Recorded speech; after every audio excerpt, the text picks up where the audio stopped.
एहसान इकबाल सर्विसेज अस्पताल के बाहर मीडिया से बात कर रहे हैं। बेहतर नताइज इंशाल्लाह ज़रूर निकलने चाहिए, लेकिन मैं अफसोस से मुझे कहना पड़ता है कि हुकूमत नवाज शरीफ साहब के सेहत के बारे में मुसलसल गफलत बरत रही है। आज आपने देखा कि अवाम को गुमराह करने के लिए झूठी खबर चलाई गई कि उनके प्लेटलेट्स 20,000 पे पहुंच चुके हैं, जबकि 2 दिनों के वक्फे के बाद जब उनके ज़ाती मुआलिज से उनकी मेडिकल रिपोर्ट शेयर की गई तो हमें पता चला कि आज सुबह जो आखिरी उनका टेस्ट हुआ था उसमें प्लेटलेट्स की मिकदार 6,000 थी।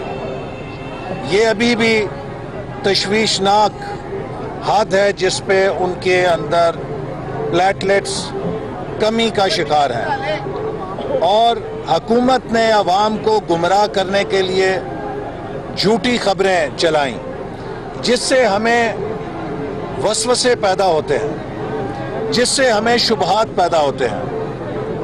हमने एक बार फिर अदालत का दरवाज़ा खटखटाया है। इससे पहले भी हमने सुप्रीम कोर्ट का दरवाज़ा खटखटाया था, जहां पर पाकिस्तान और टॉप डॉक्टर्स हैं। उन्होंने अपनी रिपोर्ट में ये लिखा था कि नवाज शरीफ साहब की मेडिकल कंडीशन तसल्ली बख्श नहीं, उन्हें कॉम्प्लेक्स सिचुएशन का सामना है।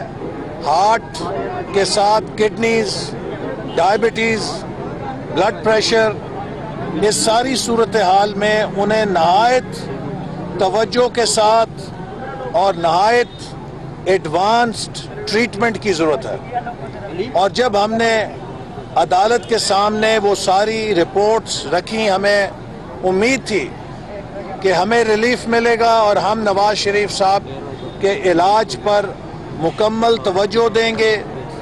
लेकिन उन्हें इलाज की बजाय जब उनकी बेल एप्लीकेशन रिजेक्ट हुई तो हुकूमत के रहमो करम पे छोड़ दिया गया, और हुकूमत ने उनकी तरफ विलफुल नेग्लिजेंस और टॉर्चर उनको देने के लिए आपने देखा कि प्राइम मिनिस्टर ने अमेरिका में खड़े होकर कहा कि मैं नवाज शरीफ की तमाम सहूलतें वापस लूंगा। यही नहीं, उस इंतकामी सोच ने एक ऑर्डिनेंस जारी किया जिसमें यह कहा गया कि अगर किसी के खिलाफ नैब का झूठा केस भी बना दिया जाता है और वो अगर नैब के ज़ेरे ट्रायल है तो उसे C क्लास दी जाएगी, ताकि जो भी नवाज शरीफ साहब के पास सहूलत है उसे विड्रॉ किया जाए।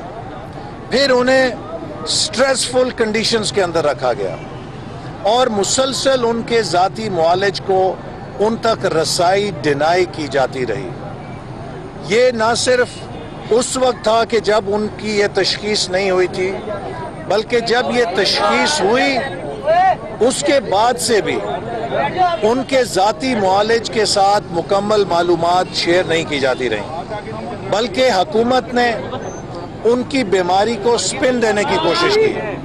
हुकूमत ने और हुकूमत के वुज़रा ने नहायत गैर संजीदा और गैर जिम्मेदाराना बयानात दिए, और ऐसे बयानात दिए कि जो पाकिस्तान के अंदर ही नहीं बल्कि मेडिकल साइंस के अंदर लतीफ़ा कहला सकते हैं। कहा गया कि एहसान इकबाल सर्विसेज अस्पताल के बाहर मीडिया से बात कर रहे हैं, जो क्या बराह रास्त देख रहे थे।